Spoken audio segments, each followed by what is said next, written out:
नमस्कार, मैं भरत आपका स्वागत करता हूं डीएनवी झारखंड में। आज जानते हैं झारखंड की प्रमुख खबरों के बारे में। इससे पहले आपसे छोटी सी निवेदन है, अगर आप इस चैनल पर नए हैं तो चैनल को सब्सक्राइब कर ले और बेल आइकन को प्रेस कर ले ताकि झारखंड की खबरों की अपडेट आप तक पहुंचता रहे। तो चलिए शुरू करते हैं आज की पहली और बड़ी खबर से। झारखंड में शराब बेचने वाली कंपनी और प्लेसमेंट एजेंसी से होगी राजस्व की भरपाई, हुआ 448 करोड़ का सर्टिफिकेट केस। आपको बता दें कि झारखंड में शराब बेचने वाली कंपनी और प्लेसमेंट एजेंसी से राजस्व के नुकसान की भरपाई कराई जाएगी। इसके लिए Jharkhand state beverage corporation limited ने संबंधित एजेंसी पर लगभग 448 करोड़ का सर्टिफिकेट केस किया है। वित्त वर्ष 2022-23 में नई उत्पाद नीति के तहत राज्य में 4 प्लेसमेंट एजेंसियों को शराब बेचने की जिम्मेदारी दी गई थी। नई उत्पाद नीति के 2500 करोड़ रुपए राजस्व का लक्ष्य निर्धारित किया गया था। उत्पाद नीति के तहत 1 अप्रैल की जगह 1 मई से शराब की बिक्री शुरू हुई। इस कारण राजस्व का लक्ष्य 2500 से घटाकर 2310 करोड़ दिया गया। वित्त वर्ष 2022-23 में 254 करोड़ का राजस्व प्राप्त हुआ। इसमें 1719 करोड़ का राजस्व शराब बेचकर मिला है। शेष 335 करोड़ रुपए बैंक गारंटी, जब्ती, बार लाइसेंस, लेबल रजिस्ट्रेशन और JSBCL द्वारा जमा किए गए हैं।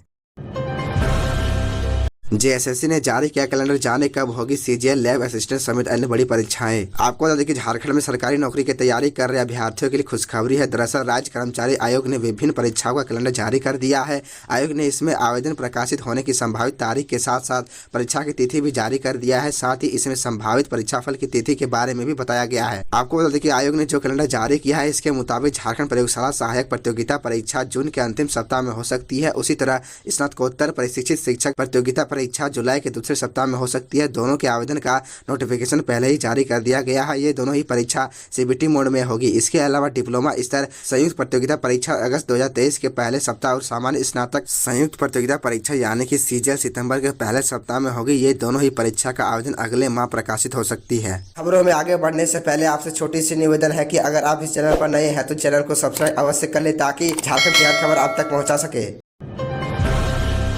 देवघर नियोजनालय में 3000 बेरोजगारों ने करा रजिस्ट्रेशन, एक को भी नहीं मिली सरकारी नौकरी। आपको बता दें कि देवघर जिला नियोजनालय कार्यालय में वित्त वर्ष 2022-23 में 3000 शिक्षित बेरोजगारों ने अपना रजिस्ट्रेशन कराया है, लेकिन इसमें एक भी बेरोजगारों को नियोजनालय के माध्यम से सरकारी नौकरी नहीं मिल पाई। एक वर्ष के दौरान नियोजनालय के माध्यम से जिन 590 बेरोजगारों को नौकरी मिली है, उन सभी को उत्पाद विभाग की शराब दुकानों में ठेका पर शराब बेचने का काम मिला है। जिला नियोजन पदाधिकारी प्रकाश बैठा ने बताया कि पिछले 1 वर्ष के दौरान राज्य सरकार से कोई वैकेंसी ही नहीं आई है, जिस कारण नई नियुक्ति नहीं हो पाई है। देवघर नियोजनालय से कुल 11800 बेरोजगारों की सूची उत्पाद विभाग को भेजी गई थी। इसमें 590 युवाओं को ही ठेका पर शराब बेचने की नौकरी मिल पाई। इसके अलावा नियोजनालय द्वारा आयोजित रोजगार मेला व भर्ती कैंप के माध्यम से प्राइवेट कंपनियों में 482 बेरोजगारों को अस्थायी तौर पर नौकरी दी गई। 1 वर्ष बीतने के बाद अब नए वित्त वर्ष में बेरोजगारों के लिए रजिस्ट्रेशन भी शुरू कर दिया गया है। 60-40 नियोजन नीति के विरोध में आंदोलनरत छात्रों पर दर्ज मुकदमा वापस हो JSSU। आपको बता दें कि झारखंड स्टेट स्टूडेंट्स यूनियन यानी JSSU ने राज्य सरकार से एक बार फिर 60-40 हकमान नियोजन नीति को वापस कर झारखंडी हित में खतियान आधारित नियोजन नीति लागू कर तृतीय और चतुर्थ वर्ग में झारखंडियों के लिए नियुक्ति प्रक्रिया शुरू करने की मांग की है। JSSU नेता देवेंद्र नाथ महतो ने कहा है कि झारखंड स्टेट स्टूडेंट्स यूनियन पिछले 4 महीने से लगातार चरणबद्ध आंदोलनरत है। आंदोलन के दौरान ही 21 मार्च के शांतिपूर्ण विधानसभा घेराव के दौरान 72 घंटे त्रिदिवसीय महाआंदोलन के दौरान 17 अप्रैल के शांतिपूर्ण मुख्यमंत्री आवास घेराव और 19 अप्रैल को संपूर्ण झारखंड बंद के दौरान झारखंड के विभिन्न थानों में आंदोलन को कमजोर करने के उद्देश्य से सरकार द्वारा दमनकारी नीति अपनाते हुए निर्दोष छात्रों पर फर्जी मुकदमा दायर किया है, जो लोकतांत्रिक देश के लिए दुर्भाग्य है। आंदोलनरत निर्दोष छात्रों पर प्राथमिकी दर्ज करना बेहद निंदनीय है। सरकार से मांग है कि आंदोलन के दौरान संपूर्ण झारखंड में जितने भी प्राथमिक दर्ज किए गए हैं उसे सरकार तत्काल वापस ले। निर्दोष आंदोलनकारी छात्रों पर फर्जी प्राथमिकता दर्ज कर आंदोलन को कुचलने का प्रयास करना लोकतंत्र का हत्या है। नायाब झा के आकर्षक शोभा यात्रा भव्य प्रदर्शन के साथ पलामू में मना परशुराम जयंती। आपको बता दें कि नायाब झा के आकर्षक शोभा यात्रा भव्य प्रदर्शन के साथ पलामू में परशुराम जयंती मनाया गया। यह मेदिनीनगर शहर में पहला मौका था जब परशुराम के जन्मोत्सव को इतने भव्य ढंग से मनाया गया। इस पूरे कार्यक्रम को राष्ट्र परशुराम सेना युवा वाहिनी के द्वारा आयोजित किया गया था। इसकी भव्यता देखते ही बनती थी। यह शोभा यात्रा पूरे शहर के लिए उत्सुकता का विषय रहा और हजारों लोगों ने इस शोभा यात्रा को देखा। रिम्स का निलंबित कर्मी अफसर अली पर है हत्या कराने का आरोप। मोहम्मद सद्दाम हुसैन है हिस्ट्री सीटर। आपको बता दें कि ईडी ने आर्मी की जमीन का अवैध तरीके से बेचे जाने के आरोप में जिन 7 लोगों को पिछले दिनों गिरफ्तार किया है, उसमें शामिल अफसर अली उर्फ अफसू खान और मोहम्मद सद्दाम हुसैन पर कई गंभीर आरोप भी हैं।